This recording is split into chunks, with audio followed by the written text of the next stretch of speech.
Good morning, students. അടുത്ത university question ആണ്. State the convolution theorem for Fourier transform. Convolution theorem സാധാരണയായിട്ട് ഒരു definition സാധാരണ ചോദിക്കാറുണ്ട്.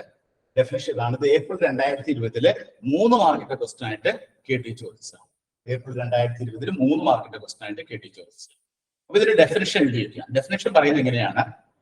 f of x and g of x, small f of x and g of x be two function defined in the interval. Interval ഏതാണ്? Interval minus infinity to plus infinity. Minus infinity to plus infinity. Let f of x and g of x be two functions defined in the interval minus infinity to infinity. Having Fourier transform. ഇവിടെ ഓരോന്നിന്റെയും Fourier transform. f of x in the Fourier transform f of x. g of x in the Fourier transform g of x. രണ്ടും കിട്ടിയിട്ടുണ്ട്. Then Fourier transform of convolution of f of x and g of x.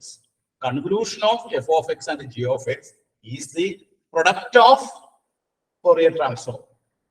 നമ്മൾ തൊട്ട് മുമ്പ് കിട്ടിയ ആ Fourier transform multiply ചെയ്താൽ മതി. Product of Fourier transform of individual functions. That is f of f star g. F of f star g is equal to f of x into f of g of x. And multiply root of 2pi. Root of 2pi into bracket f of x. F of x എന്ന് പറഞ്ഞാൽ എന്താണ്? Fourier transform of g f of x. F of g of x എന്ന് പറഞ്ഞാൽ എന്താണ്? Fourier transform of g of x. ഇവിടെ f of x എന്താണ്? f of s. f of g of x എന്താണ്? g of s. അപ്പോൾ നമുക്ക് convolution കിട്ടണമെങ്കിൽ convolution of f and g കിട്ടും. f of x and g of x കിട്ടണമെങ്കിൽ എന്ത് ചെയ്താൽ മതി? ഈ f of s into g of s നെ ഗുണിച്ചതിന് ശേഷം root 2pi കൊണ്ട് ഗുണിച്ചാൽ മതി. f of s into g of s. f of s എന്ന് പറയുന്നതാണ് f of x.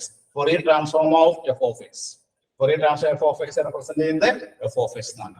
Fourier transform of g of x represent ചെയ്യുന്നത് g of s ആണ്. f of s into g of s into root of 2pi. അതായിരിക്കും അവിടെ convolution. f of x ന്റെയും g of x ന്റെയും convolution define ചെയ്തിരിക്കുന്നത്. അപ്പോൾ അത് പ്രത്യേകം നോട്ട് ചെയ്യാം. ഇത് ഡെഫിനിഷൻ ആയിട്ട് സാധാരണ എക്സാമിനേഷൻ ചോദിച്ചു കണ്ടിട്ടുണ്ട്. കൺവല്യൂഷൻ എടുക്കുകയാണ് കൺവല്യൂഷൻ നമുക്ക് ഉൾപ്പെടുത്തിയത്.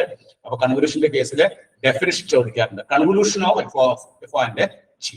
അപ്പൊ ആദ്യം നമ്മൾ എഫ് ഓഫ് എക്സിന്റെ Fourier ട്രാൻസ്ഫോം കണ്ടുപിടിക്കുക. രണ്ടാമത് ജി ഓഫ് എക്സിന്റെ Fourier ട്രാൻസ്ഫോം കണ്ടുപിടിക്കുക. ഈ രണ്ട് Fourier ട്രാൻസ്ഫോം നമ്മൾ മൾട്ടിപ്ലൈ ചെയ്തിട്ട് അതിനെ റൂട്ട് ഓഫ് 2pi കൊണ്ട് പിടിച്ചു കഴിഞ്ഞാൽ നമുക്ക് എന്ത് കിട്ടും?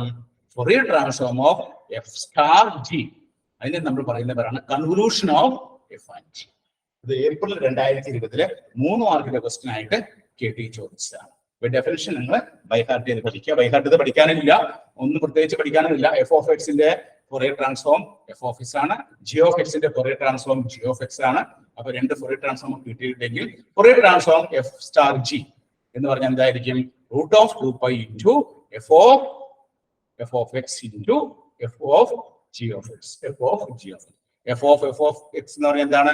Fourier transform F of X ആണ്. മറ്റേത് ജി ഓഫ് എക്സ് ആണ്.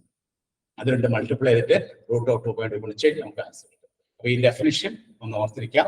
ആദ്യത്തെ 10 ക്വസ്റ്റ്യൻ 3 മാർക്കിന്റെ ക്വസ്റ്റ്യൻ ആണ്. അപ്പൊ 3 മാർക്കിന്റെ ക്വസ്റ്റ്യനിലേക്ക് ഉൾപ്പെടുത്താനുള്ള സാധ്യത ഉണ്ട് കൺവല്യൂഷൻ കേട്ടോ. ഒന്ന് ഓർത്ത് വയ്ക്കാം. ഓക്കെ.